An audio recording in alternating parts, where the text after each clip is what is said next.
बात करते हैं स्ट्रक्चरल पॉलीसेकेराइड के बारे में। ठीक है, तो बोला जा रहा है structural polysaccharide are abundantly present in plants में आपको देखने को मिलेगा, बहुत अबंडेंट है ये।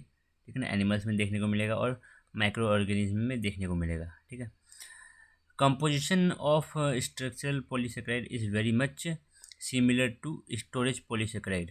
ठीक है ना, इसका जो कॉम्पोजिशन है, ठीक है ना, जो कॉम्पोजिशन है वो सिमिलर रहता है हमारे पास किसके, जो हमारे पास स्टोरेज पॉलीसेकेराइड है। दोनों का कॉम्पोजिशन लगभग लगभग एक समान ही रहता है। However they behave very differently. हाँ, दोनों के फंक्शंस बिल्कुल अलग होते हैं। ठीक है ना, स्टोरेज पॉलीसेकेराइड के फंक्शन और स्ट्रक्चरल पॉलीसेकेराइड का फंक्शन अलग ही होगा। ठीक है, देयर फंक्शन रेंजेस, हम बात कर रहे हैं स्ट्रक्चरल पॉलीसेकेराइड के फंक्शन के बारे में, तो बोल जा रहा है their function ranges from including providing rigidity. ठीक है, रिजिडिटी प्रोवाइड करता है, मैकेनिकल स्ट्रेंथ के लिए रिस्पॉन्सिबल होता है। ठीक है ना, सपोर्ट प्रोवाइड करता है सेल्स के बीच में। ठीक है ना, सेल्स के बीच में या दो टिश्यूज़ के बीच में। ठीक है, सेल्स के बीच में या टिश्यूज़ के बीच में क्या करता है, सपोर्ट प्रोवाइड करता है। लुब्रिकेशन में भी ये हेल्प करता है। ठीक है ना, लुब्रिकेशन के लिए भी रिस्पॉन्सिबल होता है। तो बहुत इसका डाइवर्स है, क्या इसका जो फंक्शन है बहुत डाइवर्स है। ठीक है, कोई सिंपल सा फंक्शन नहीं है। अब कुछ स्ट्रक्चरल पॉलीसेकेराइड को हम देखेंगे, बेसिकली तीन को ही देखने वाले हैं। सेल्यूलोज की बात करेंगे हम और काइटिन की बात करेंगे। सेल्यूलोज, काइटिन एंड एक लास्ट रहेगा हमारा ग्लाइकोसेमिनोग्लाइकन्स। ठीक है ना, इसके ऊपर प्रीवियस ईयर में क्वेश्चंस भी बनते हैं। ठीक है ना, आए हुए भी हैं ग्लाइकोसेमिनोग्लाइकन्स के बारे में। तो कोई बात नहीं, बात करते हैं हम सेल्यूलोज के बारे में।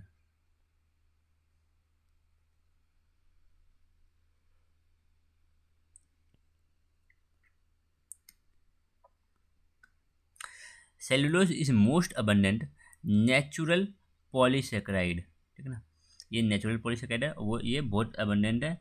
As it found in cell wall में पाया जाएगा। ठीक है ना, सभी प्लांट के। ठीक है ना, नियरली ऑल प्लांट।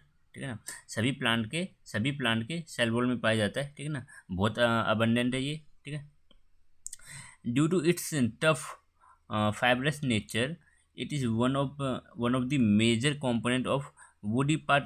प्लांट में जो स्टेम होते हैं, ट्रंक होते हैं और जो बार्क होता है, ठीक है ना, प्लांट का स्टेम, ट्रंक और बार्क, इसमें आपको देखने को मिलेगा सेल्यूलोज। क्यों? सेल्यूलोज कैसा होता है, फाइब्रस नेचर का होता है। ठीक है ना, फाइब्रस नेचर का होता है, ये टफ होता है। सेल्यूलोज की प्रॉपर्टी है, सेल्यूलोज फाइब्रस नेचर का होता है और ये टफ होता है। तो इसके कारण आपको ये प्लांट्स के वुडी पार्ट में ज़्यादा देखने को मिलेगा, लाइक स्टेम हो गया, ट्रंक हो गया, बार्क हो गया। ठीक है ना, इनमें आपको देखने को मिलेगा। It is also a homopolysaccharide. अब यहाँ से मेन बात चालू होती है हमारे पास। ठीक है ना, ये एक होमोपॉलीसेकेराइड है of the class called glucans, means glucose का होमोपॉलीसेकेराइड है। ठीक है ना, ग्लूकोज का होमोपॉलीसेकेराइड है। ठीक है, it exist in a linear polymer. ठीक है, लीनियर पॉलीमर है।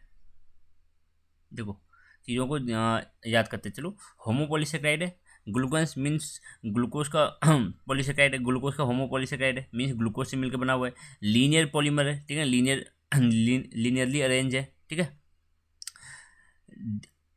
लिंकेज आपको बता रखा है β14 लिंकेज, β14 लिंकेज। ठीक है, और यहाँ पे आपके पास बीटा डी ग्लूकोज होता है, बीटा डी ग्लूकोज। ठीक है ना, it is the polymer of beta D glucose. Glycosidic linkage देखने को मिलती है। So you may notice the cellulose differ from alpha amylose only in glycosidic bond. जो अल्फा अमाइलोज था, अल्फा अमाइलोज में हम क्या देख रहे थे, अल्फा अमाइलोज में हमने देखा कि आपके पास अल्फा डी ग्लूकोज था, उधर, और वहाँ पे α14 लिंकेज देखने को मिल रहा था। ठीक है, याद करो, अल्फा माइलोज हमने जस्ट अभी पढ़ा, तो हमने बात किया कि वहाँ पे α14 लिंकेज आपको देखने को मिलता है। ठीक है ना, और यहाँ पे आपको क्या देखने को मिल रहा है, β14 लिंकेज है। बाकी सब चीज़ें सेम है, यहाँ पे आपको β14 लिंकेज देखने को मिल रहा है, यहाँ पे आपको बीटा डी ग्लूकोज देखने को मिल रहा है, वहाँ पे आपको अल्फा डी ग्लूकोज देखने को मिल रहा था। ठीक है, अब अल्फा और बीटा किस हिसाब से बोलते हैं वो आपको पता होना चाहिए। ठीक है ना, टाइप ऑफ ग्लाइकोसिडिक बॉन्ड इसी चीज़ में डिफर करता है। ठीक है ना, यहाँ पे आपको β14 लिंकेज देखने को मिलता है और आपको अमाइलोज में α14 लिंकेज देखने को मिलता है। अमाइलोपेक्टिन में भी आपको अल्फा 1,4 लिंकेज देखने को मिलता है एंड वहाँ पे आपको 1,6 लिंकेज भी देखने को मिलता है। ठीक है, अल्फा 1,6 लिंकेज भी आपको वहाँ पे देखने को मिलता है। However, this minor difference gives a totally different structural and property to cellulose. इसके वजह से सेल्यूलोज को एक अलग ही प्रॉपर्टी मिलती है, ठीक है ना, एक अलग ही प्रॉपर्टी मिलती है किसकी वजह से, बीटा लिंकेज की वजह से। बाकी सब चीज़ें तो सेम है ना।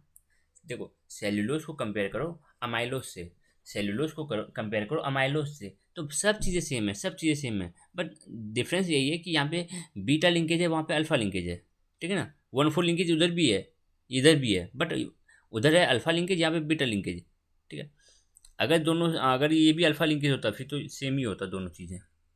ठीक है, तो डिफरेंस बस इतना है, लेकिन इसके वजह से इसके स्ट्रक्चर में और इसकी प्रॉपर्टी में बहुत बड़ा डिफरेंस आ जाता है। ठीक है, देखते हैं, बात करेंगे अभी। Thus, the alpha 1,4 linkage present in starch are naturally band giving. हमने बात किया था कोयल स्ट्रक्चर बनाता है, ठीक है ना, कोयल स्ट्रक्चर हमें देखने को मिलता है क्योंकि जो मोनोसेक्राइड है, ठीक है ना, जो मोनोसेक्राइड है एक दूसरे के एक एंगल पे सिचुएटेड होते हैं। ठीक है, बात किया था हमने इस बारे में। हाँ, तो यहाँ बोला गया है कि beta 1,4 linkage found in cellulose, cellulose में जो बीटा 1,4 लिंकेज पाया जाता है वो ज़्यादा स्टेबल होता है, और मोर स्टेबल कब, when alternating glucose unit, alternating glucose unit means एक के बाद एक, ठीक है ना, आर फ्लिप्ड एट 150 डिग्री। ठीक है, making cellulose chain fully extended. देखो मतलब क्या है, नॉर्मली तो आप ये इमेजिन करके चलो, ऐसा देख के चलो कि ये रहा आपका एक ग्लूकोज यूनिट, ये रहा एक ग्लूकोज यूनिट, ये रहा एक ग्लूकोज यूनिट। ठीक है, देख रहे हो आप देख रहे हो ओ एच ऊपर नीचे की ओर ओ एच है, तो ओ एच ऊपर की ओर रहा होगा। ठीक है, नीचे की ओर एच है तो ओ एच ऊपर की ओर रहा होगा, ये आपका एनोमेरिक कार्बन है। ठीक है ना, नीचे की ओर एच है मीन्स ऊपर की ओर ओ एच रहा होगा। ठीक है, और ये आप देख भी रहे हो, ये रिड्यूसिंग एंड बोल सकते हैं हम इसको। ठीक है, तो हाँ, हम तो देख लिए कि ये सारे बीटा डी ग्लूकोज हैं, beta D glucose beta form है। ठीक है ना, अब देखो, अब बोला जा रहा है कि अगर मैं इसको फ्लिप कर दूं, अगर ये वाला छोड़ो, ये वाला छोड़ो, ये वाला, ठीक है ना, अगर मैं इस वाले स्ट्रक्चर को फ्लिप कर देता हूँ, कैसे, इसको अगर मैं मिटाऊँ, अगर इस स्ट्रक्चर को मैं मिटा के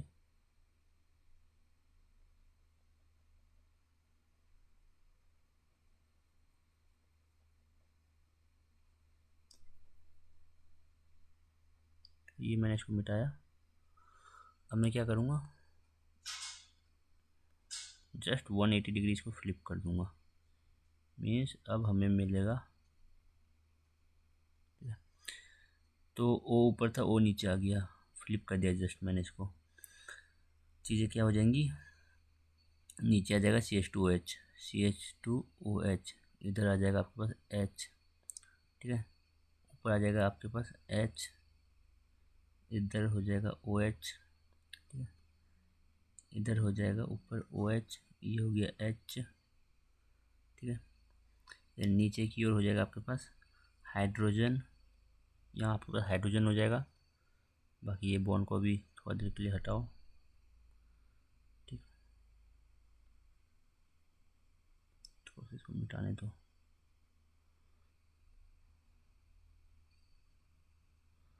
ठीक है,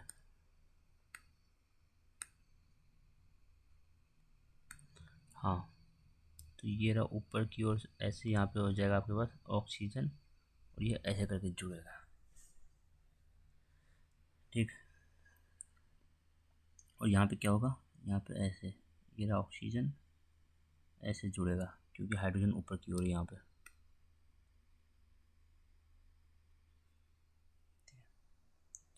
तो ये सीन हो रहा है, हमने पूरा एक ग्लूकोज मॉलिक्यूल को क्या किया, बिल्कुल 180 डिग्री फ्लिप कर दिया, 180 डिग्री फ्लिप कर दिया। सेम इसको आपने फ्लिप किया, आपने इस वाले ग्लूकोज मॉलिक्यूल को फ्लिप किया, फिर इसको रहने दो, फिर इसको फ्लिप करो। ठीक, तो ये बोला जा रहा है अल्टरनेटिंग ग्लूकोज मॉलिक्यूल को 180 डिग्री फ्लिप कर दोगे तो आपको स्टेबल फॉर्म देखने को मिलेगा। तो देखो आप यहाँ देख पा रहे हो, देखो इसको CH2OH नीचे है, CH2OH ऊपर है, O नीचे है, O ऊपर है। तो आपको दिख रहा होगा कि ये और ये बिल्कुल फ्लिप है, 180 डिग्री फ्लिप कर दिया है हमने, ठीक है ना। तो अब देखो ये एक जैसे हैं, ये दोनों एक और है, और ये वाला बिल्कुल, अगर इन दोनों को बिल्कुल सेम मांग चलो तो बोलो कि ये दोनों को फ्लिप कर दिया हमने, ठीक है। इसको और इसको हमने 180 डिग्री फ्लिप कर दिया है, ठीक है।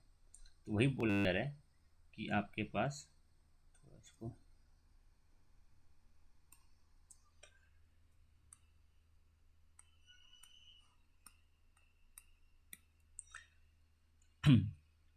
when alternating glucose unit are flip, जब आप अल्टरनेटिंग ग्लूकोज मॉलिक्यूल को फ्लिप कर दोगे, ठीक है ना, 180 डिग्री से, then making cellulose chain fully extended, इससे आपका जो सेल्यूलोज चेन है वो फुल्ली एक्सटेंडेड रहेगा, ठीक है ना। अब एक्सटेंडेड का मतलब आप समझते हो। This is known as extended ribbon conformation, इसको बोला जाता है, इसी चीज़ को एक्सटेंडेड रिबन कन्फर्मेशन, नहीं जानना कोई ज़रूरी नहीं है। In this conformation, cellulose chain form large number of interchain hydrogen bond। क्या मतलब हुआ, आपका ये एक सेल्यूलोज चेन है, ये एक सेल्यूलोज चेन है, ऐसे ही और एक सेल्यूलोज चेन ले लो, देन ऐसे ही और एक सेल्यूलोज चेन ले लो, तो दोनों चेन्स के बीच में क्या हो जाएगा, हाइड्रोजन बॉन्ड फॉर्म हो जाएगा। वही वो बोल रहा है कि इन दिस कॉन्फॉर्मेशन, ऐसे कॉन्फॉर्मेशन में सेलुलोज चेन क्या करती है, ये फॉर्म करती है large number of interchain hydrogen bond, ठीक है, दो चेन के बीच में हाइड्रोजन बॉन्ड। तो इंटरचेन इंटरचेन हाइड्रोजन बॉन्ड फॉर्म करती है, ठीक है ना, ऐसे कॉन्फॉर्मेशन में जब आपके पास एक्सटेंडेड रिबन कन्फर्मेशन होगा, ठीक है। जरूरी नहीं है कि सेल्यूलोज का स्ट्रक्चर जो है तो उसके जो अल्टरनेटिंग यूनिट हैं वो फ्लिप ही रहे 180 डिग्री, नहीं भी हो सकते, वो ऐसे भी रह सकते हैं, सिंपल रह सकते हैं वो, ठीक है ना। लेकिन जब वो फ्लिप रहेंगे, जब अल्टरनेटिंग ग्लूकोज यूनिट 180 डिग्री से फ्लिप रहेगा, तो क्या होगा, आपके पास आपको एक्सटेंडेड रिबन कन्फर्मेशन देखने को मिलेगा। इसका मेन खासियत क्या है कि आपका जो डिफरेंट डिफरेंट चेन्स है, ठीक है ना, आपका जो डिफरेंट डिफरेंट चेन है उसके बीच में, डिफरेंट डिफरेंट चेन के बीच में आपके पास हाइड्रोजन बॉन्ड फॉर्म हो सकता है, ठीक है ना। तो inter chain hydrogen bond formation हमें देखने को मिलता है इस केस के लिए, ठीक है ना, एक्सटेंडेड रिबन कन्फर्मेशन के लिए। As a result cellulose exist as a linear tightly packed rigid structure capable of resisting large pressure, ठीक है ना। ये है हमारे पास एक्सटेंडेड रिबन कन्फर्मेशन के कारण।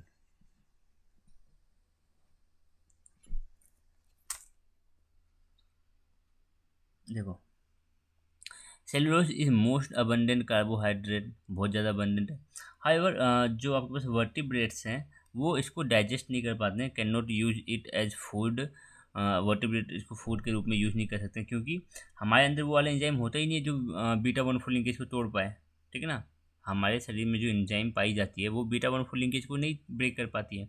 Therefore humans can not digest fibrous food.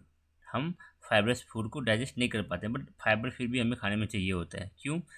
Such food how ever help in bowel movement, ठीक है ना, एंड एक्सक्रीशन, इस चीज़ में हेल्प करता है। अब बाउल मूवमेंट आप जानते हो, bowel movement is the process by which body expel solid waste, जिसको हम फीसेस बोलते हैं, through the rectum and anus. तो बेसिकली हम बोला जाए तो फीसेस के मूवमेंट के लिए ज़रूरी है, फीसेस को मूव करके बाहर निकालो, शरीर से बाहर निकालने के लिए, ठीक है ना। तो फीसेस के मूवमेंट के लिए ज़रूरी है कि हमारे फूड में क्या हो, फाइबर हो, ठीक है। Digestive tract of herbivorous such as cow, giraffe, deer contains the enzyme cellulase, ठीक है ना। इनके डाइजेस्टिव ट्रैक में सेल्यूलेज पाया जाता है, किसमें, काउ में देखने को मिलेगा, जिराफ में, डियर में, इन सब में। बेसिकली बोले तो हर्बीवोरस जो घास फूस खाते हैं, ठीक है ना, उनमें आपको देखने को मिला। तो बीटा वन फोर लिंकेज को फिर ये ब्रेक कर पाते हैं, ठीक है ना। सेल्यूलेज एंजाइम हाइड्रोलाइज कर पाते हैं बीटा वन फोर लिंकेज को। And helps in digestion of the plants. तो प्लांट्स को डाइजेस्ट करने में हेल्प करता है ये एंजाइम, बेसिकली प्लांट में प्रेजेंट सेल्यूलोज को।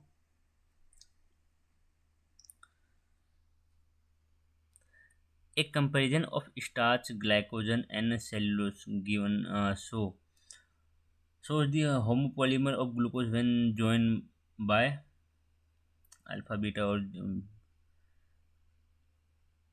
आपके पास ये दे रखा है, ठीक है ना। स्टार्च के लिए दिखा रखा है कि स्टार्च कैसा था, ठीक है ना। आप देख रहे हो होमोपोलीमर ऑफ ग्लूकोज है, होमोपोलीमर ऑफ ग्लूकोज है, बट यहाँ पे ब्रांचिंग देखने को मिलती है। ग्लाइकोजन भी सेम होमोपोलीमर ऑफ ग्लूकोज है, ठीक है ना, बट यहाँ पे भी आपको ब्रांचिंग देखने को मिलती है, बट यहाँ पे थोड़ा ज़्यादा ब्रांचिंग देखने को मिलता है एज़ कम्पेयर टू स्टार्च, ठीक है। फिर हमने देखा सेल्यूलोज को, ठीक है, सेल्यूलोज को देखा हमने, तो हमने बात किया कि यहाँ पे डिफरेंट डिफरेंट चेन्स के बीच में, ठीक है ना, दो चेन्स के बीच में आपको इंटरमोलिकुलर इंटरचेन हाइड्रोजन बॉन्ड देखने को मिलेगा। इंटरचेन हाइड्रोजन बॉन्ड यहाँ पे हमें देखने को मिल रहा है, ठीक है। तो हमने बात किया सेल्यूलोज फाइबर के बारे में, ठीक है। तो आप कंपेयर कर सकते हो स्टार्च को, ग्लाइकोजन को और सेल्यूलोज को गिवन डायग्राम से। यहाँ पे भी कुछ डायग्राम दे रखा है, तो देखो अल्फ़ा ग्लूकोज हम बात कर रहे हैं स्टार्च की, ठीक है ना। हम बात करें ग्लाइकोजन की तो यहाँ पे भी ग्लूकोज, ठीक है ना, अल्फ़ा ग्लूकोज। जब हम बात करते हैं सेलुलोज की तो यहाँ पे बीटा ग्लूकोज होता है, ठीक है ना। और यहाँ पे भी सेम अल्फ़ा 1,4 ग्लाइकोसिडिक बॉन्ड, इधर भी अल्फ़ा 1,4 ग्लाइकोसिडिक बॉन्ड। यहाँ पे डिफरेंस आ गया, यहाँ पे आपके पास बीटा 1,4 ग्लाइकोसिडिक बॉन्ड देखने को मिलेगा। Beta 1,4 glycosidic bond plus hydrogen bonding देखने को मिलेगी, ठीक है। और हम जब बात कर रहे थे, एक सेकेंड, तो जब हम बात कर रहे थे स्टार्च की, अमाइलोस, स्टार्च में अमाइलोस और अमाइलोपेक्टिन, तो आपको याद होगा कि जो अमाइलोपेक्टिन था उसमें आपको अल्फ़ा 1,6 लिंकेज भी देखने को मिलता था, ठीक है ना। याद रखना कि अमाइलोपेक्टिन में आपको अल्फ़ा 1,6 लिंकेज भी देखने को मिलता है। तो स्टार्च के लिए हमने पढ़ा अमाइलोज, स्टार्च के लिए अमाइलोज और अमाइलोपेक्टिन दोनों के लिए याद रखना। अमाइलोज में ओनली अल्फ़ा 1,4 लिंकेज, अमाइलोपेक्टिन में अल्फ़ा 1,4 लिंकेज के साथ साथ अल्फ़ा 1,6 लिंकेज भी देखने को मिलता है, ठीक है ना, जो ब्रांचिंग के लिए रिस्पॉन्सिबल है।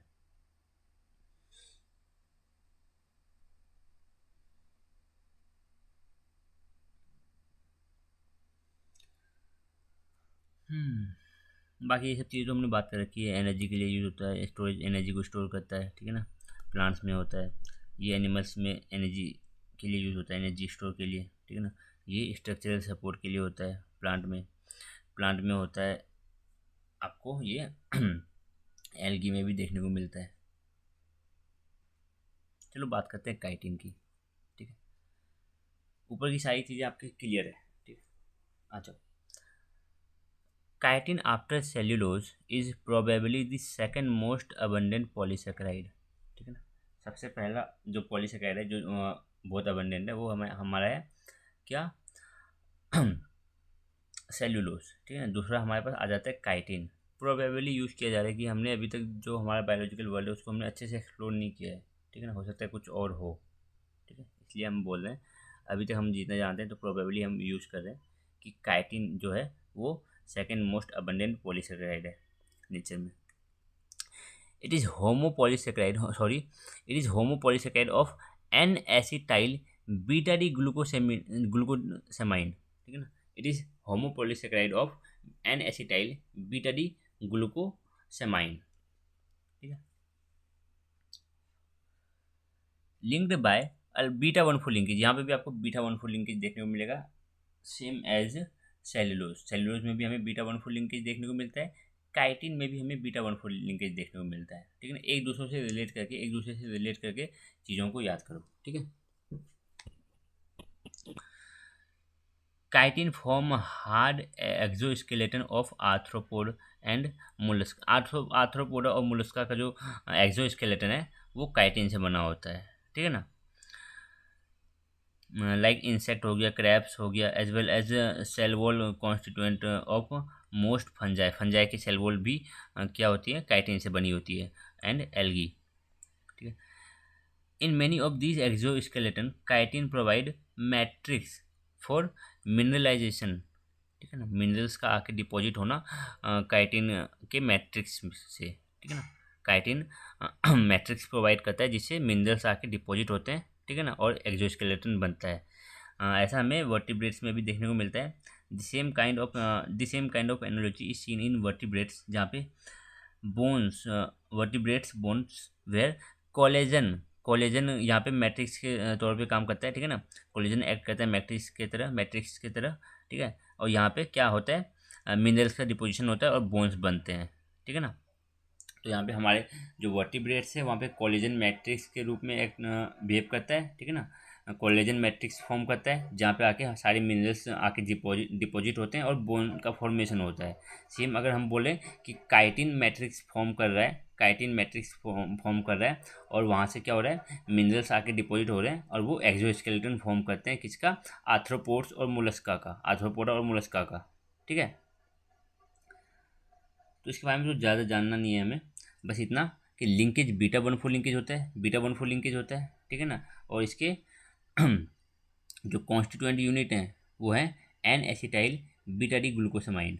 N acetyl beta D glucosamine का होमोपॉलीसेकेराइड है, मीन्स ये N acetyl beta D glucosamine से ही बने होंगे, बाकी और कुछ नहीं होगा, ठीक है ना। ये बने होंगे N acetyl beta D glucosamine से, ठीक है। तो it is a homopolymer of N acetyl beta D glucosamine. और लिंकेज आपको याद रखनी है बीटा 1,4 लिंकेज, ठीक है। और 2 पॉइंट कि एक्सोस्केलेटन फॉर्म करते हैं, आपको सेल वॉल में पाए जाते हैं, ठीक है ना, और कुछ नहीं है इसके बारे में ज़्यादा खास, ठीक है। स्ट्रक्चर तो आपको याद रखना है तो रख सकते हो, नहीं तो कोई बात नहीं, इसका उतना खास नहीं है, बट हाँ इसका तो याद रखना ही पड़ेगा। आपका जो स्टार्च है, ग्लाइकोजन है, सेल्यूलोस है और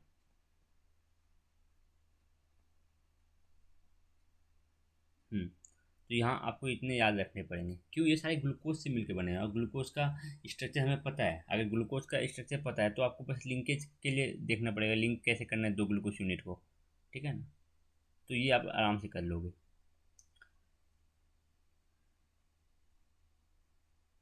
चलो अब बात करते हैं ग्लाइकोसेमिनोग्लाइकेंस के बारे में। तो बात करते हैं ग्लाइकोसेमिनोग्लाइकेंस की, ठीक है ना। तो बोला जाए these are family of linear heteropolysaccharide, ठीक है ना, लीनियर होते हैं, हेट्रोपॉलीसेकेराइड है, और जो कॉन्स्टिट्यूट करते हैं which constitute major component of extracellular matrix के मेजर कंपोनेंट को ये फॉर्म करते हैं, ठीक है ना। एक्स्ट्रा सेलुलर मैट्रिक्स का जो मेजर कंपोनेंट है वो हमारे ग्लाइकोसेमिनोग्लाइकेंस से मिलकर बना होता है, ठीक है। और ये सराउंड करते हैं कनेक्टिव टिश्यू को, सराउंड करते हैं, सच एज कार्टिलेज हो गया, आपका स्किन हो गया, टेंडन हो गया, ब्लड वेसल्स हो गया, इन सबको सराउंड करता है, ठीक है ना। Glycosaminoglycans are found only in animals and bacteria, plant में देखने को नहीं मिलता है, ठीक है ना, प्लांट में देखने को नहीं मिलता है, ये बस एनिमल्स और बैक्टीरिया में आपको देखने को मिलेगा।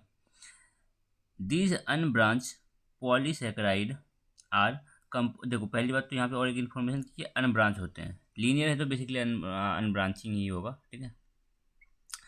तो अनब्रांच होते हैं, लीनियर है, ठीक है ना, हेट्रोपॉलीसेकेराइड है, कंपोज अब देखो किस चीज़ से बना हुआ है, रिपीटिंग डाइसेकेराइड यूनिट, ठीक है, repeating disaccharide unit. Let suppose हमारे पास एक डाइसेकेराइड है, हमारे पास एक डाइसेकेराइड है, ठीक है, एक डाइसेकेराइड है, अब बस इसी डाइसेकेराइड को बार बार रिपीट कर दो, ठीक है ना।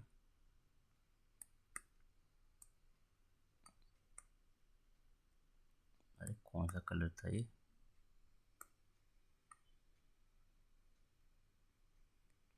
ठीक है, इसी डाइसेकेराइड को बार बार रिपीट कर दो, तो ये आपके पास एक बन गया रिपीटिंग डाइसेकेराइड यूनिट, यही बार बार रिपीट होते रहेंगे अब, ठीक है। अब देखेंगे कौन कौन से डाइसेकेराइड हैं जो यहाँ पे रिपीट हो रहे हैं, ठीक है।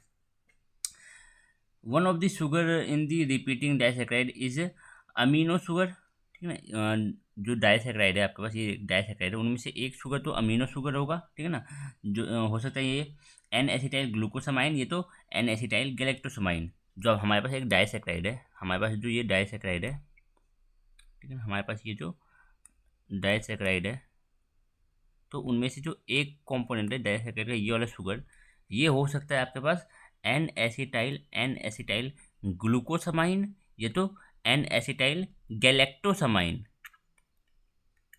ठीक है ना। एन एसिटाइल ग्लूकोसामाइन हो सकता है, ये तो एन एसिटाइल गैलेक्टोसामाइन हो सकता है। और दूसरा वाला, जो दूसरा वाला है वो हो सकता है हमारे पास यूरोनिक एसिड, ज़्यादातर देखने को मिलता है। जो दूसरा वाला मोनोमर, जो दूसरा वाला यूनिट है, ठीक है ना, डाइसैकेराइड के अंदर, वो हमारे पास क्या है, यूरोनिक एसिड। अब आप जानते हो यूरोनिक एसिड क्या है। आपके पास जो आपके पास जो मोनोसेक्राइड है, ठीक है ना, उसका सबसे नीचे वाला कार्बन नंबर 6, कार्बन नंबर 6 पे क्या होता है, C H two O H, ठीक है ना, CH2OH, ठीक है।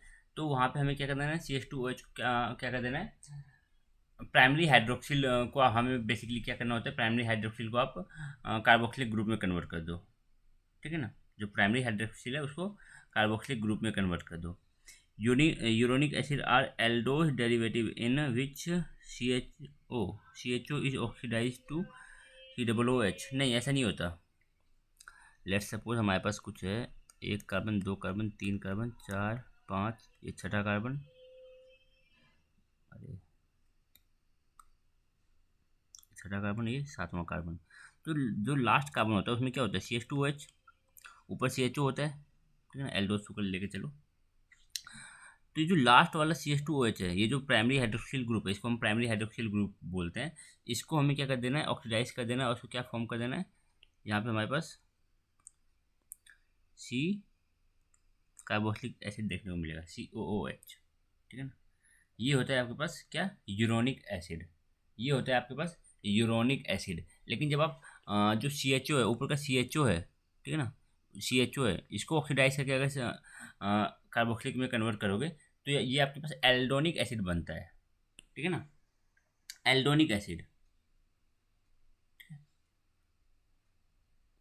और एक होता है कि ऊपर को भी ऑक्सीडाइज कर दो, ये नीचे वाला प्राइमरी, दोनों को ऑक्सीडाइज कर दो तो एल्डेरिक एसिड आपको देखने को मिलता है। तो हमने यूरोनिक एसिड, एल्डेरिक एसिड, एल्डोनिक एसिड, तीनों की बात कर रखी है। यहाँ पे थोड़ी चीज़ें गलत दे रखी है, ठीक है ना। आप यूरोनिक एसिड में प्राइमरी हाइड्रोक्सिल ग्रुप को आप ऑक्सीडाइज करके कार्बोक्सिलिक में कन्वर्ट कर देना, सिंपल सी चीज़ें हैं, ठीक है। तो हमने बोला कि जो डाइसैकेराइड यूनिट है, तो उसका जो पहला यूनिट है ये हमारे पास एन एसिटाइल ग्लूकोसामाइन, ये तो एन एसिटाइल गैलेक्टोसामाइन हो सकता है, ठीक है ना। और दूसरा वाला जो यूनिट है ये हमारे पास क्या हो सकता है, ये हमारे पास यूरोनिक एसिड हो सकता है। In most of the cases, ज़्यादातर में देखा जाता है कि यूरोनिक एसिड ही होगा, ठीक है। सम ग्लाइकोज अमीनोग्लाइकन्स में also contain esterified sulphate group. कुछ ग्लाइकोज अमीनोग्लाइकन्स में आपको एस्टेरिफाइड सल्फेट ग्रुप देखने को मिलता है, ठीक है ना, कुछ में ही देखने को मिलता है, ये सिंपल चीज़ें। Presence of sulphate and carboxylate group in glycose aminoglycans makes them highly negatively charged, ठीक है ना। जो आपके पास यूरोनिक एसिड था, यूरोनिक एसिड में जो COOH था, ठीक है ना, तो ये H लूज हो जाता है, और इसकी वजह से जो आगे पास कार्बोक्सिलेट ग्रुप है ये, तो इसकी वजह से नेगेटिवली चार्ज आता है, और सल्फेट ग्रुप की वजह से भी नेगेटिवली चार्ज नेगेटिव चार्ज आता है हमारे पास ग्लाइकोज अमीनोग्लाइकन्स में, ठीक है ना। And they assume extended rod like helical structure. जो हमारे पास ग्लाइकोज अमीनोग्लाइकन्स है जिनमें हमें कार्बोक्सिलेट ग्रुप और सल्फेट ग्रुप देखने को मिलता है, तो वो ग्लाइकोज अमीनोग्लाइकन्स आपके पास हेलिकल स्ट्रक्चर में आपको मिलते हैं, ठीक है ना। In solution to avoid repulsion, repulsion को अवॉइड करने के लिए, किनके बीच में रिपल्सन, जो आपके पास कार्बोक्सिलेट ग्रुप है और जो आपके पास सल्फेट ग्रुप है, दोनों ही नेगेटिवली चार्ज है, तो दोनों के बीच में रिपल्सन ना हो, तो इस चीज़ को अवॉइड करने के लिए, रिपल्सन कम हो, इस चीज़ को अवॉइड करने के लिए, रिपल्सन कम करने के लिए हमारे पास रॉड लाइक हेलिकल स्ट्रक्चर देखने को मिलता है, ठीक है। Glycosaminoglycans also form fundamental unit of proteoglycans, ठीक है, जिसको हम आगे देखेंगे नेक्स्ट सेक्शन में, अभी हम इसकी बात नहीं करेंगे। ग्लाइकोज अमीनोग्लाइकन्स have ability to absorb lot of water from viscous and form viscous jelly। ये वाटर को एब्जॉर्ब कर सकता है, वाटर को एब्जॉर्ब कर सकता है, और ये जेली जैसा कुछ, जेली लाइक मटेरियल फॉर्म करता है, ठीक है ना, जेली जैसा कुछ बनता है। विच हेल्प्स रिड्यूसिंग फ्रिक्शन, और इसके कारण ये फ्रिक्शन को रिड्यूस करने में हेल्प करता है। इसलिए हम इसको म्यूकोपॉलीसेकेराइड भी कहते हैं। ठीक है ना, म्यूको का मतलब यहाँ पे mucus like means jelly like structure. ठीक है ना, क्यों, इसकी एबिलिटी है कि ये वाटर को क्या कर सकता है, एब्जॉर्ब कर सकता है, जिसके कारण ये जेली जेली लाइक बिहेव करता है, जेल लाइक होता है। ठीक है ना, तो आप समझ सकते हो जेल लाइक मतलब क्या हम बताना चाह रहा हूँ मैं, जेल लाइक कुछ होता है ये। ठीक है, जेली लाइक, इसलिए हम इसको म्यूकोपॉलीसेकेराइड भी बोलते हैं। तो म्यूकोपॉलीसेकेराइड ग्लाइकोज अमीनो ग्लाइकेंस को ही बोलते हैं। ठीक है, they can resist compression like sponge, compression को ये रजिस्ट कर सकते हैं स्पॉन्ज के जैसे। स्पॉन्ज को आप दबाओगे वो वापस से अपनी शेप को गेन कर लेता है। हमने बताया कि ये जेली लाइक है, तो जेली को समझ रहे हो ना, जेली को आप थोड़ा दबाने की कोशिश करो तो वो वापस से छोड़ोगे तो वो वापस अपनी शेप गेन कर लेता है। Which compresses to a certain extent, एक एक्सटेंट तक, एक सर्टेन एक्सटेंट तक वो कंप्रेस होता है। फिर जब आप उसको अपने प्रेशर को रिमूव करोगे वो वापस अपनी शेप को गेन कर लेगा on applying pressure and then regain its shape. ठीक है,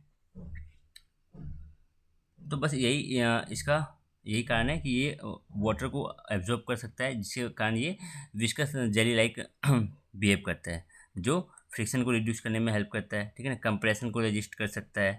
ठीक है, let us discuss structures and functions of some physiological important ग्लाइकोज amino ग्लाइकन्स।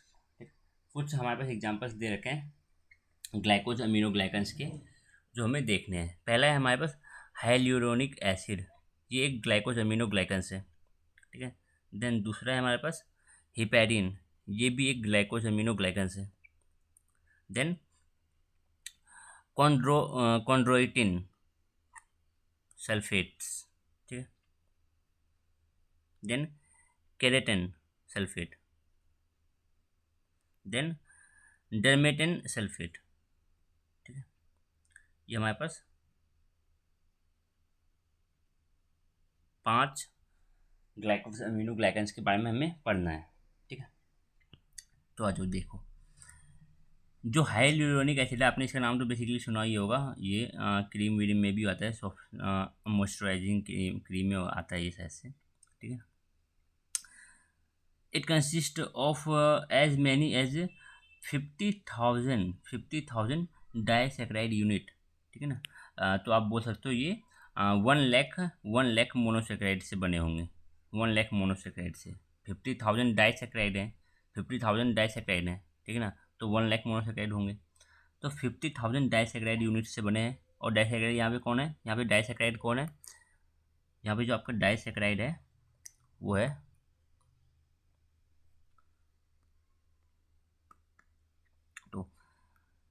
तो पहला तो है हमारे पास, पहला जो शुगर है डाइसैकेराइड में, पहला शुगर वो है हमारे पास डी ग्लूकुरोनिक एसिड। तो D glucuronic acid, D glucuronic acid ये है। देन अगला शुगर कौन सा है, N acetyl, N acetyl D glucosamine. ठीक है ना, N acetyl D glucosamine. Linkage भी आपको याद रखनी है, ये दोनों जुड़े हुए हैं β13 लिंकेज के थ्रू। ठीक है ना, β13 लिंकेज यहाँ पे हमें देखने को मिल रहा है। तो D glucuronic acid, D glucuronic acid, D glucuronic acid जुड़ा है एन एसिटाइल डी ग्लूकोसामाइन से, एन एसिटाइल डी ग्लूकोसामाइन। ठीक है ना, थ्रू β13 लिंकेज। ठीक है, तो ये चीज़ें याद रखनी है। पहली बात कि जो डाइसैकेराइड है, जो डाइसैकेराइड है वो कौन है, डाइसैकेराइड का जो शुगर है, डाइसैकेराइड की किन शुगर से मिलकर बना हुआ है। ठीक है ना, ये याद रखना है। देन लिंकेज भी याद रखनी है, ये दो चीज़ें याद रखनी है। देन अगला, it is an important component of synovial fluid. कहाँ कहाँ पे ये चीज़ें पाई जाती है, हाइल्यूरोनिक एसिड कहाँ कहाँ पे पाई जाती है। ये 3 चीज़ें हमें सारे ग्लाइकोज अमीनो ग्लाइकेंस के एग्जाम्पल्स के बारे में याद रखना है। ठीक है, तो ये साइनोवियल फ्लूइड में देखने को मिलता है, जो जॉइंट को लुब्रिकेट करने में काम में आता है। विट्रस ह्यूमर जो आई में पाई जाती है उनमें भी देखने को मिलता है। ठीक है ना, हाईली विस्कस सॉल्यूशन होता है। Extra cellular matrix of cartilage tendons में पाया जाता है। ठीक है, इलास्टिसिटी के लिए रिस्पॉन्सिबल होता है, हाई टेंसाइल स्ट्रेंथ प्रोवाइड करता है टेंडन्स को और कार्टिलेज को। ठीक है, तो ये 3 चीज़ें हमें याद रखनी है। पहला जो जिन डाइसैकाराइड से यूनिट से मिल के बना हुआ है, तो वो डाइसैकाराइड यूनिट में कौन कौन सा शुगर है। तो हमने देखा कि यहाँ पे डी ग्लूकोरोनिक एसिड प्लस में एन एसिटाइल डी ग्लूकोसामाइन है, ठीक है ना। देन लिंकेज याद रखनी है कि कौन सी लिंकेज है, β13 लिंकेज, ठीक है ना। देन हमें बतानी है कि कहाँ कहाँ पाया जाता है। तो हमने बताया साइनोवियल फ्लूइड में आपको देखने को मिलेगा, विट्रस ह्यूमर जो आई में पाए जाते हैं वहाँ पे देखने को मिलेगा, ठीक है ना। एक्स्ट्रा सेलुलर मैट्रिक्स कार्टिलेज के और टेंडन के, कार्टिलेज और टेंडन के एक्स्ट्रा सेलुलर मैट्रिक्स में आपको देखने को मिलेगा, ठीक है ना। तो कार्टिलेज के और टेंडन के जो एक्स्ट्रा सेलुलर मैट्रिक्स में पाया जाता है, तो वहाँ पे ये क्या काम करता है, वहाँ पे ये कार्टिलेज को और टेंडन को इलास्टिसिटी और हाई टेंसाइल स्ट्रेंथ प्रोवाइड करता है, ठीक है ना। अब टेंसाइल स्ट्रेंथ आप जानते हो कि मैक्सिमम कितना फोर्स ये बियर कर सकता है बिना ब्रेक किए, ठीक है। फिजिक्स में चैप्टर भी हमने शायद से पढ़ा हुआ है क्लास 12 या 11th में है शायद से चैप्टर, ठीक है। तो देखो बीटा ग्लूकुरोनिक एसिड और एन एसिटाइल ग्लूकोसामाइन, ठीक है, जुड़ा हुआ है β13 लिंकेज के थ्रू। ये हमें याद रखनी है, ये दो चीज़ें हैं जो ज़्यादा इंपॉर्टेंट है। देन तीसरी चीज़ की यहाँ कहाँ पाई जाती है, ठीक है। हिपैरिन देखो नेचुरल एंटी कोएगुलेंट है, ठीक है। एंटी कोएगुलेंट कोएगुलेशन को रोकता है, ब्लड में पाया जाता है। And is routinely added to blood sample में, इसको ऐड किया जाता है, ब्लड सैंपल में ऐड किया जाता है for clinical analysis to prevent its clotting. जब आप ब्लड सैंपल की क्या कर रहे हो, ब्लड सैंपल को एनालाइज कर रहे हो, तो वो क्लॉट ना कर जाए, ठीक है ना, वो क्लॉट ना कर जाए, तो उसके ऊपर आप क्या कर दोगे, हिपैरिन को यूज़ कर लोगे। हिपैरिन इज एंटी कोएगुलेंट जो ब्लड को कोएगुलेट करने से रोकता है। सिंपल सी चीज़ें। It is also use as a therapeutic agent to inhibit clotting in blood vessels. आप इसको ब्लड वेसल्स में भी यूज़ कर सकते हो, सो दैट ये ब्लड की क्लॉटिंग को ब्लड वेसल में रोक सके, ठीक है। Heparin is a mixture of highly sulphated heteropolysaccharide, ठीक है ना। देखो अब ये मेन चीज़ याद आती है, यहाँ पे काम में आती है कि it is a mixture of highly sulphated heteropolysaccharide. पहली बात ये हेट्रोपॉलीसेकेराइड है, ठीक है ना, हेट्रोपॉलीसेकेराइड है, सल्फेट ज़्यादा पाया जा रहा है, ठीक है ना, सल्फेट ज़्यादा पाया जा रहा है। One of its common repeating disaccharide is, देखो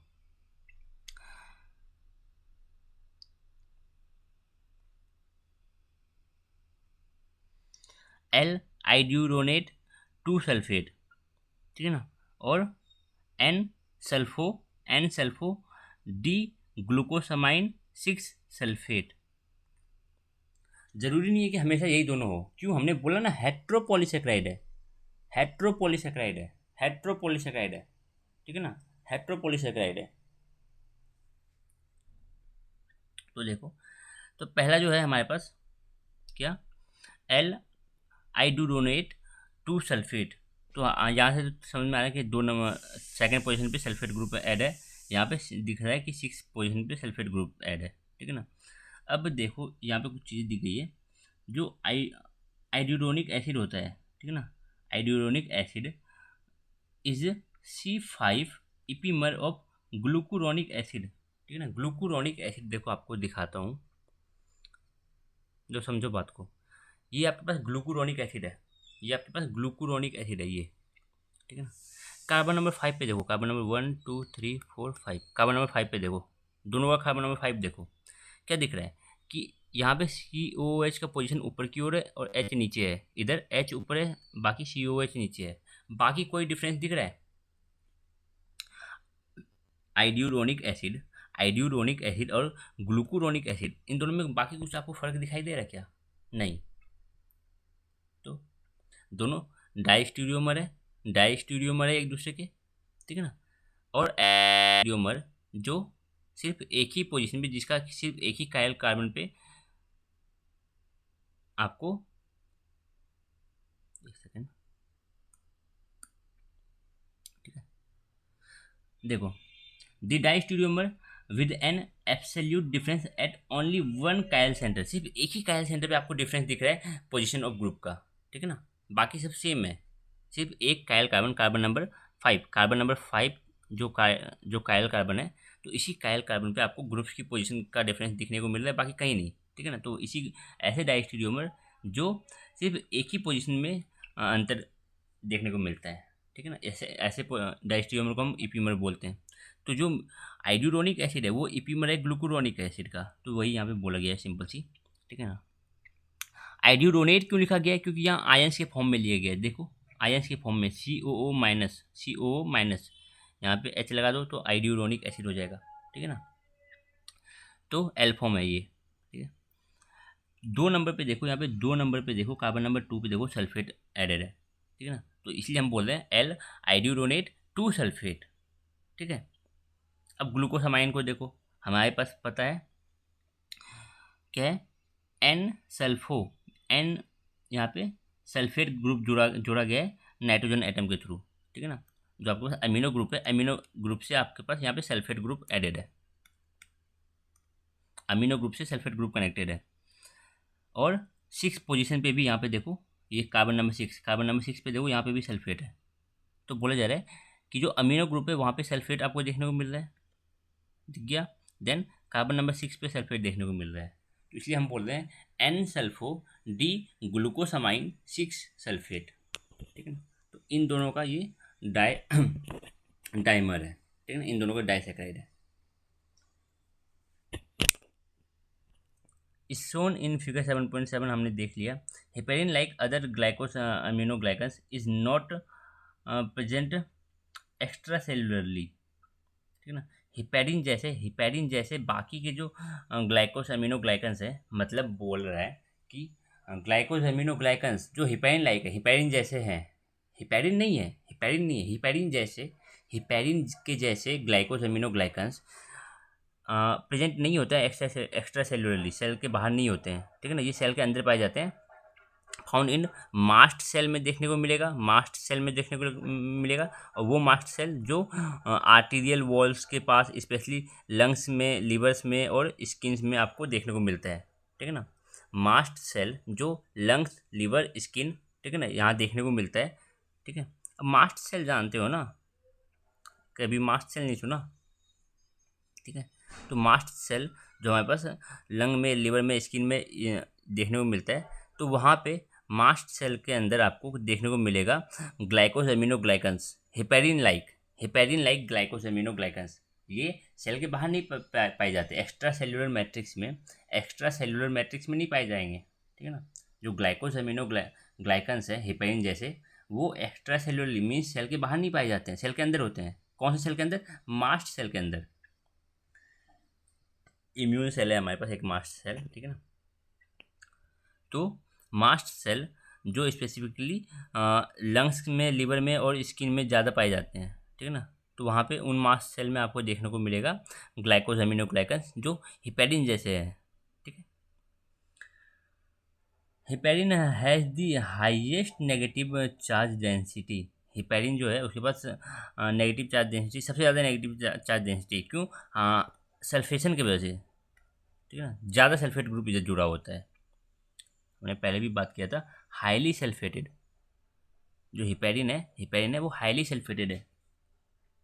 वो एक हेट्रोपॉलीसेकेराइड है, जरूरी नहीं है कि हिपैरिन आइड्यूरोनेट और N sulpho D glucosamine 6 sulphate इसी से बना हो, जरूरी नहीं है, ठीक है ना।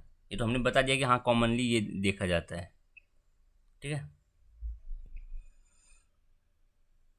तो हिपैरिन में आइड्यूरोनेट, एल आइड्यूरोनेट 2 सल्फेट और N sulpho D glucosamine 6 sulphate, इसके अलावा भी बाकी के हमारे पास शुगर डेरिवेटिव पाए जा सकते हैं, ठीक है ना। शुगर डेरिवेटिव पाए जा सकते हैं।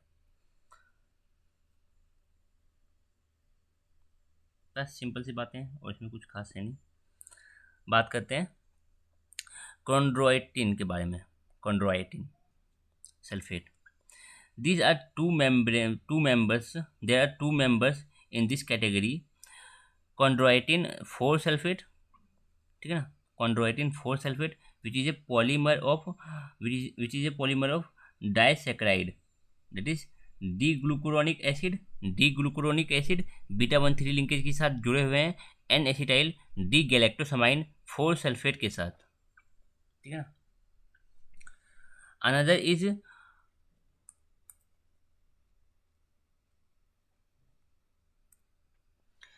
कॉन्ड्रोइटिन 4 सल्फेट और कॉन्ड्रोइटिन 6 सल्फेट। तो देखो 4 सल्फेट वाला क्या है, इसमें डी ग्लूकुरोनिक एसिड और N acetyl D galactosamine 4 sulphate, ठीक है ना। इन दोनों का डाइमर है, इन दोनों का डाइसेक्राइड है, जो बीटा वन थ्री लिंकेज के थ्रू जुड़ा हुआ है, और यही बाद में रिपीट होंगी, ठीक है। और कॉन्ड्रोइटिन 6 सल्फेट में क्या है, N acetyl D galactosamine 6 sulphate, ठीक है। आपके पास डी ग्लूकुरोनिक एसिड तो होगा ही होगा, और यहाँ पे instead of using N acetyl D galactosamine 4 sulphate हम यूज़ करेंगे इस बार N acetyl D galactosamine 6 sulphate. बस ये 4 सल्फेट की जगह पे 6 सल्फेट कर दिया, बाकी सब चीज़ें सेम है। मैं इससे दिखाना चाहूँगा, देखो क्या है, डी ग्लूकुरोनिक एसिड इधर भी आपके पास सेम डी ग्लूकुरोनिक एसिड दिखाई नहीं गया, ये डी ग्लूकुरोनिक एसिड है, ठीक है। स्ट्रक्चर देख लो, बाकी आपको सब सेम दिखाई देगा स्ट्रक्चर में, ठीक है ना। डी ग्लूकुरोनिक दोनों तरफ ही होंगे, डी ग्लूकुरोनिक एसिड।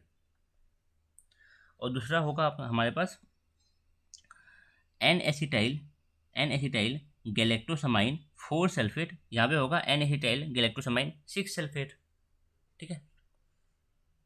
और डी फॉर्म लेंगे दोनों का ही, तो डी ग्लूकुरोनिक एसिड, यहाँ पे डी ग्लूकुरोनिक एसिड, ओके।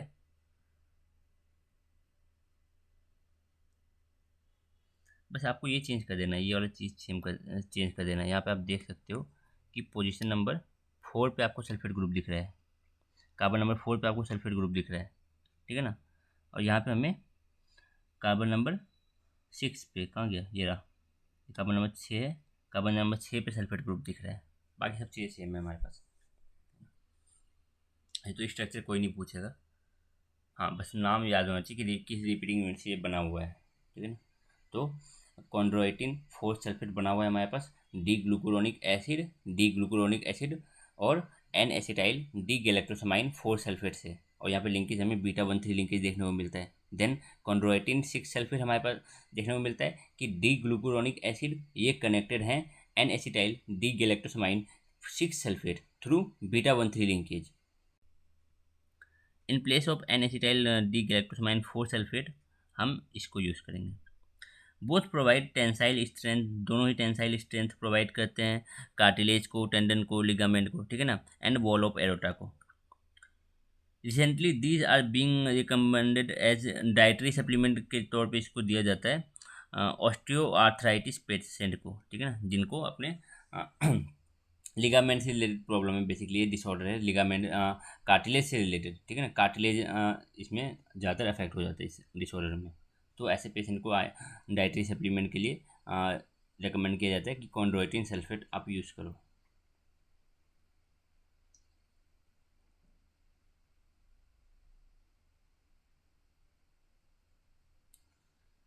अब अगला आता है हमारे पास केराटिन सल्फेट, ठीक है। It is present in cornea, cornea में देखने को मिलता है, कार्टिलेज में देखने को मिलता है, बोन में देखने को मिलता है। हॉर्नी स्ट्रक्चर्स लाइक हुप हो गए, जो हमारे पास हॉर्स, काउ, ऑक्स, इन सब के जो हुप होते हैं उनमें देखने को मिलते हैं। नेल्स में देखने को मिलते हैं, क्लॉज में देखने को मिलते हैं, कैट्स के क्लॉज में देखने को मिलेंगे, ठीक है। इट लैक यूरोनिक एसिड, ठीक है, इसमें यूरोनिक एसिड नहीं होता है, ठीक है। रिपीटिंग डाइसेक्राइड, यहाँ पे जो रिपीटिंग डाइसेक्राइड है जो बार बार रिपीट हो रही है वो है हमारे पास डी गैलेक्टोस और एन एसिटाइल डी ग्लूकोसमाइन 6 सल्फेट, ठीक है ना। और यहाँ पे लिंकेज क्या देखने को मिल रहा है, बीटा 1,4 लिंकेज। तो दो ही चीज़ें याद रखनी है कि किस चीज़ से बना हुआ है, तो ये डी गैलेक्टोस और एन एसिटाइल डी ग्लूकोसमाइन 6 सल्फेट का रिपीटिंग यूनिट है, ठीक है ना। और बीटा 1,4 लिंकेज के थ्रू ये दोनों जुड़े हुए हैं। तो अब यहाँ पे लिंकेज देख सकते हो, बीटा 1,4 लिंकेज। आप यहाँ देख सकते हो कि 6 कार्बन पे यहाँ पे सल्फेट ग्रुप जुड़ा हुआ है, एन पे आपको एसिटाइल ग्रुप दिख रहा है, ठीक है ना, सी, यहाँ पे डबल बॉन्ड लगाओ, डबल बॉन्ड ओ CH3, ये आपके पास एसिटाइल ग्रुप जो अमीनो ग्रुप से जुड़ा हुआ है, ठीक है ना। कार्बन नंबर 6 पे सल्फेट ग्रुप दिख रहा है, ठीक है ना। स्ट्रक्चर हमें बेसिकली बिल्कुल याद नहीं रखना, ठीक है ना, सिंपल सा हमें बस ये याद रख लेना कि क्या है चीज़, कौन सा डाइसेक्राइड यहाँ पे बार बार रिपीट हो रहा है, और जो डाइसेक्राइड रिपीट हो रहा है वो किस शुगर से बना हुआ है। तो डी गैलेक्टोज और N acetyl D glucosamine 6 sulphate, ये बीटा 1 लिंकेज के थ्रू जुड़े हुए हैं। ठीक है, इसका मैं पूरा प्रोवाइड करूँगा, जिसमें मैं कुछ स्पेसिफिक इन्फॉर्मेशन टेबल के फॉर्म में दे दूँगा, देख लेना, PDF टेलीग्राम पे डाल दूँगा। अब देख लेते हैं डरमेटन सल्फेट के बारे में। फॉर्म ब्लड स्किन में पाया जाता है, ब्लड में पाया जाता है, वैसे ब्लड वेसल्स में पाया जाता है, और हार्ट की वॉल्स में पाए जाते हैं। ठीक है ना। They consist of repeating unit, यहाँ पे देख लो, सिंपल सी बातें हैं। N acetyl D galactosamine 4 sulphate and L iduronic acid. ठीक है, with variable amount of glucuronic acid, इसमें ग्लूकुरोनिक एसिड भी पाया जाता है। ठीक है ना। अब इसमें देखो कि 1,3 लिंकेज देखने को मिल रहा है, बीटा 1,3 लिंकेज देखने को मिल रहा है, ये याद रखना है। ठीक है, बीटा 1,3 लिंकेज के थ्रू दोनों जुड़े हुए हैं। और यहाँ पे आप देख सकते हो कि कार्बन नंबर 4 पे आपको सल्फेट दिख रहा है, कार्बन नंबर 4 पे आपको सल्फेट दिख रहा है, और आपको दिख रहा है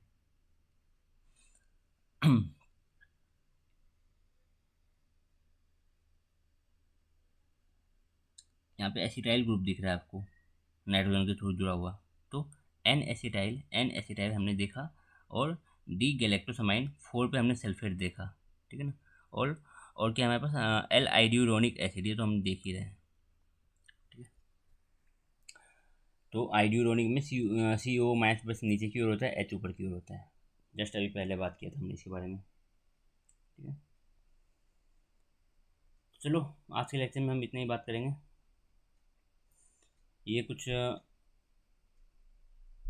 फिर इन द ब्लैंक टाइप कुछ क्वेश्चन है, वो MCQs हैं, ये आप थोड़ा कोशिश करना कि कर लो, तो अगले लेक्चर में हम इसको देख लेंगे एक बार। ठीक है, बाकी इसका एक PDF मैं अपलोड कर दूंगा, जो चीज़ें याद रखनी, बिल्कुल ये रेक्टिफिकेशन वाला ही टॉपिक है, इसमें कुछ समझने का ज़्यादा है नहीं। ठीक है ना।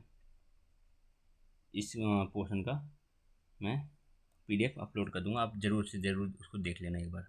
ठीक है, चलो मिलते हैं नेक्स्ट लेक्चर में, जहाँ हम बात करेंगे किस चीज़ के बारे में। अगला लेक्चर ये रहने वाला है हमारा ग्लाइको कंजुगेट्स के बारे में। ठीक है, चलो बाय।